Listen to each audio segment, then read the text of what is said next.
Hello friends, welcome to my channel DigiDialect. I am Tanushi Jain and today we are going to learn about static keyword.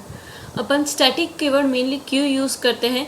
Memory management के लिए.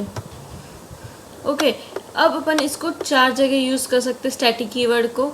एक होता है variable, second है method, फिर block और nested class. सबसे पहले देखते हैं स्टैटिक वेरिएबल. अपन ने वेरिएबल वाले टॉपिक में स्टैटिक वेरिएबल वैसे पढ़ा था, बट यहाँ पे एक बार और देख लेते हैं. स्टैटिक वेरिएबल क्या होता है? If you declare any variable as static, it is known as static variable. यानी आप किसी भी वेरिएबल के आगे स्टैटिक कीवर्ड लगा दोगे तो वो स्टैटिक वेरिएबल होगा.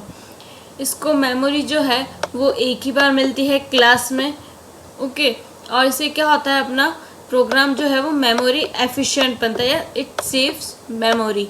देखिए फॉर एग्जांपल कॉलेज का नाम, आप कोई प्रोग्राम बना रहे हैं, ठीक है. अब कॉलेज का नाम तो एक ही होगा, बहुत सारे तो नाम होंगे नहीं, एक ही होगा तो यूनिक चीज़ है.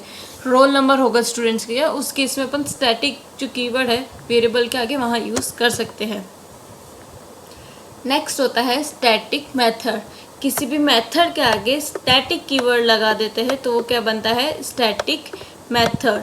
ओके, ये क्या लिखा है यहाँ पे? A static method belongs to the class rather than the object of a class. देखिए जैसे अपन वेरिएबल को एक्सेस कर रहे थे ना, मतलब सिर्फ क्लास का नेम से, मतलब ऑब्जेक्ट की मुझे रिक्वायरमेंट नहीं थी, तो यहाँ पे वही बोल रहे हैं कि मतलब जो स्टैटिक मेथड होता है ना वो मेनली किसको बिलोंग करता है? क्लास को, rather than a object.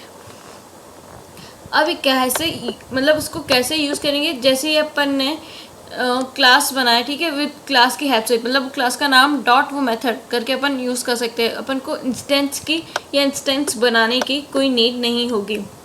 A static method can access static data member and can change the value of it. इसके अंदर जो अपन ने स्टैटिक डेटा मेंबर्स या स्टैटिक जो वेरिएबल्स बनाए ना, अपन उनका यूज़ कर सकते हैं, मतलब एक्सेस कर सकता है स्टैटिक मेथड जो है वो उन स्टैटिक डेटा मेंबर को एक्सेस कर सकता है और उसकी वैल्यू जो है उसको चेंज कर सकता है.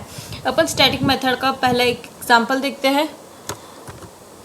यहाँ पे देखिए मैंने दो क्लास लिए, एक लिए क्लास डेमो और एक लिया है क्लास मेन. मेन के अंदर अपना क्या आ गया? Public static void main. अब मैं यहाँ डेमो में एक स्टैटिक मेथड बनाऊंगी. तो स्टैटिक मेथड बनाने के लिए सबसे पहले क्या लिखना होता है? Static keyword. फिर उसके बाद आपका जो मेथड है, नॉर्मली जैसे अपन मेथड बनाते थे वो, तो मैं यहाँ पे एक शो के नेम से मेथड बनाती हूँ. ओके, नॉर्मल बेसिक मेथड बनाया है और यहाँ पे अपन कुछ भी प्रिंट करा देते हैं system.out.println का यूज़ करके, और इसके अंदर अपन लिख देते हैं वेलकम. ओके, अब अपन इस मेथड को यूज़ करेंगे. तो जैसे अपन वेरिएबल यूज़ करते थे ना स्टैटिक, वैसा ही सेम होगा. यहाँ पे क्लास का नाम डॉट और जो आपका मेथड है वो. यहाँ पे मैंने ऑब्जेक्ट नहीं बनाया डेमो का, देखना ध्यान से, डेमो का ऑब्जेक्ट नहीं बनाया, सीधा क्लास के नेम से ही मैं इसको यूज़ कर रही हूँ. तो अब अपन इस प्रोग्राम को रन करते हैं. कंपाइल करा, रन करा, देखिए वेलकम.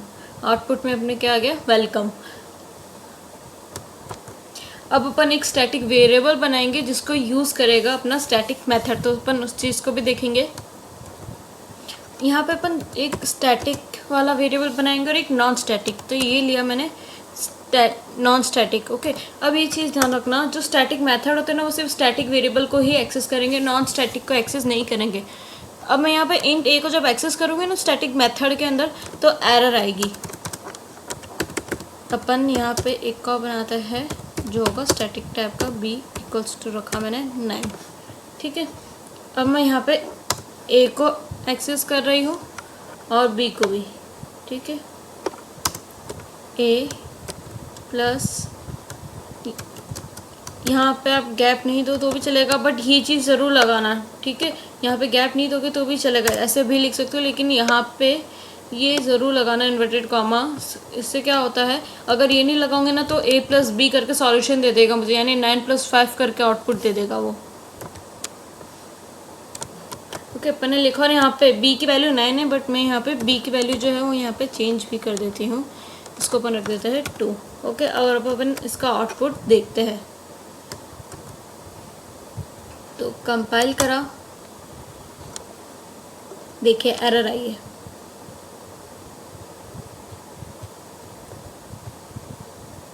एरर क्या आई, इसने ए को एक्सेस नहीं करा। Non static variable can not be accessed. Okay, अब अपन देखेंगे वो मतलब ये नॉन स्टैटिक को एक्सेस नहीं कर रहा, ठीक है, स्टैटिक को एक्सेस कर रहा है। अब अगर मैं ए को हटा दूंगी तो मेरा आउटपुट क्या आएगा वो देखते हैं। तो अपन यहाँ पे ए नहीं लेंगे और अपन प्रिंट कराते हैं।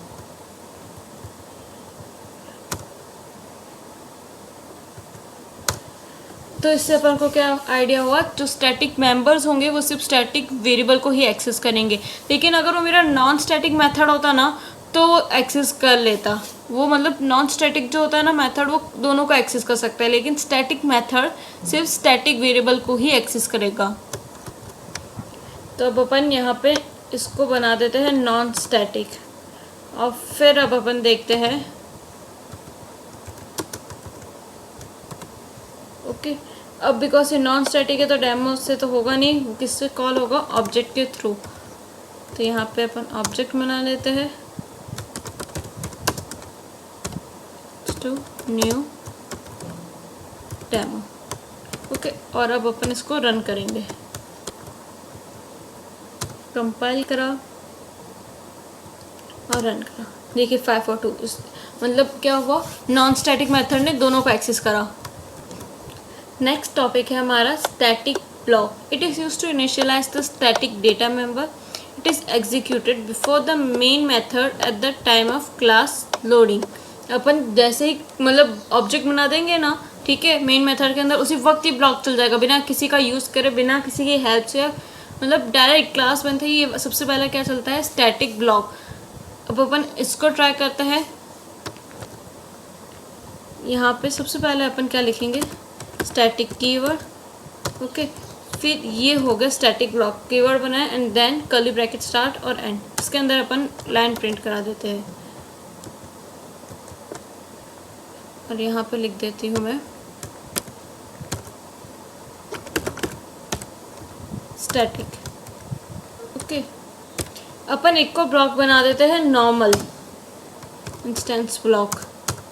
अब लेकिन सबसे पहले है ना स्टैटिक चलेगा, इंस्टेंस ब्लॉक से पहले भी स्टैटिक ब्लॉक सबसे पहले रन होता है प्रोग्राम में। और यहाँ पे मैं इसके अंदर लिख देती हूँ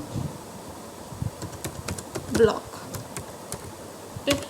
अब इसको अपन रन करते हैं तो सबसे पहले मेरा स्टैटिक वाला जो होगा ना वो रन होगा। मैं इसको कहीं पे भी लिखूँ, लेकिन सबसे पहला पोर्शन कौन सा चलता है, स्टैटिक ब्लॉक का।